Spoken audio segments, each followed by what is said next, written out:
When people say physiques are made in the kitchen, they're not exaggerating. It's not just an old saying the lifters repeat like a broken record. It's one of those rare statements that's anchored in truth. And yet, food is also the main reason why so many of us fail. We blame the diet, we say it's too restrictive, it's too bland, too boring. But in most cases, it's not the diet that fails us. It's us failing to build a healthy relationship with food. This is my story, a long, complicated, and at times painful relationship with food, and how I went from eating for comfort to eating for longevity. Now let's go back a few years. Okay, not all the way back to 1994 when I was born, but far enough to when I was that skinny, picky kid who refused to eat most things. I didn't have a huge appetite and would rather play or daydream than sit down for dinner. That changed with puberty. Suddenly I was hungry all the time, and food became comfort. I was never the athletic kid in school. I tried many things like swimming, football, volleyball, even taekwondo, but consistency wasn't really my strong suit. Swimming was the one thing I was decent at. But when my local pool closed and my parents couldn't afford another, I quit. And that became a recurring theme in my fitness journey. Quitting when things got inconvenient. In middle school and high school, things got tough. I didn't fit in anywhere.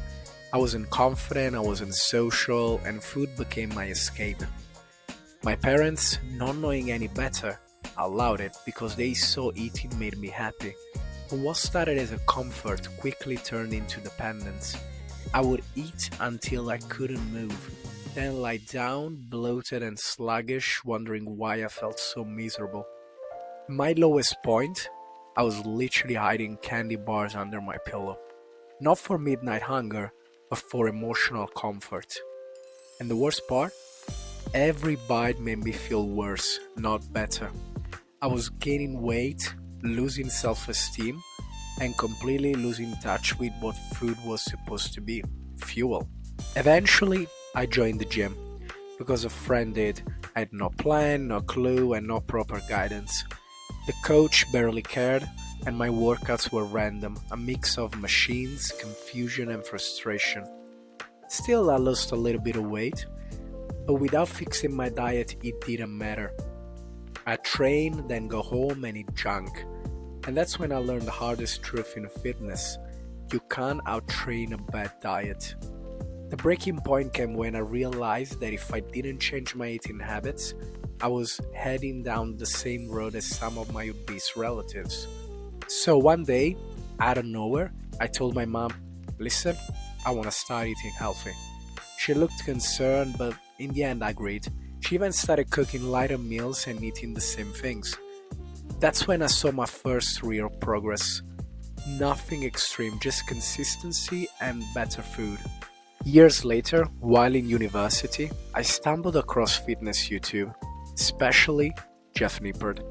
His science-based content blew my mind. For the first time, I realized fitness wasn't just about looks.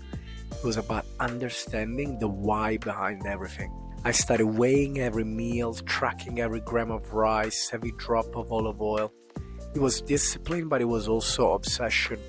My family thought I lost it. People would ask, "How long are you on this diet for? Do you eat just chicken and rice now?"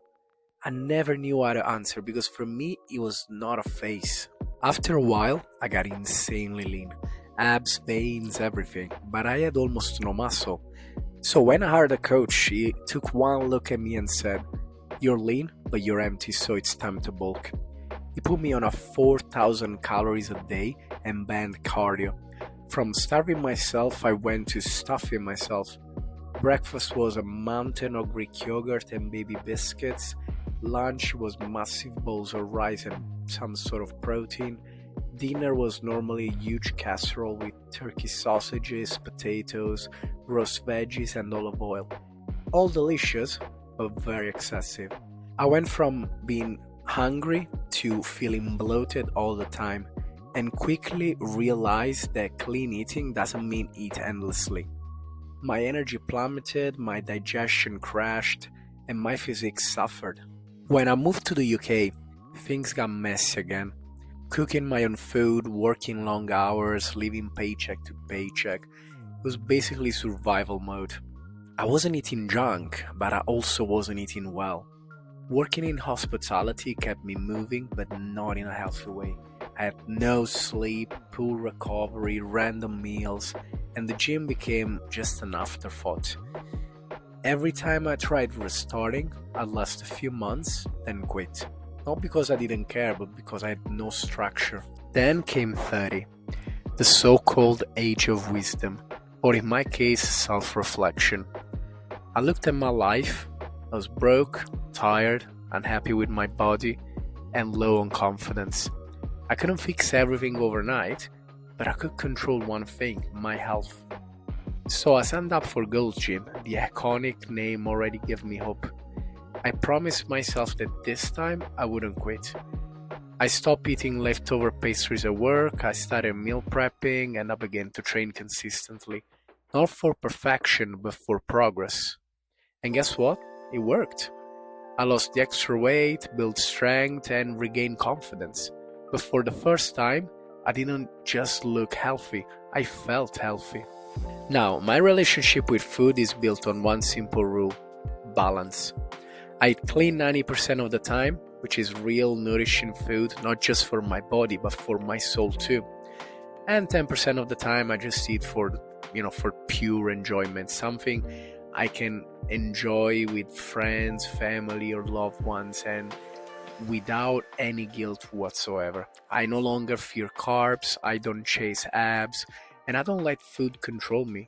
Just because it's important to understand that food isn't the enemy, it's a tool. It can destroy you or empower you.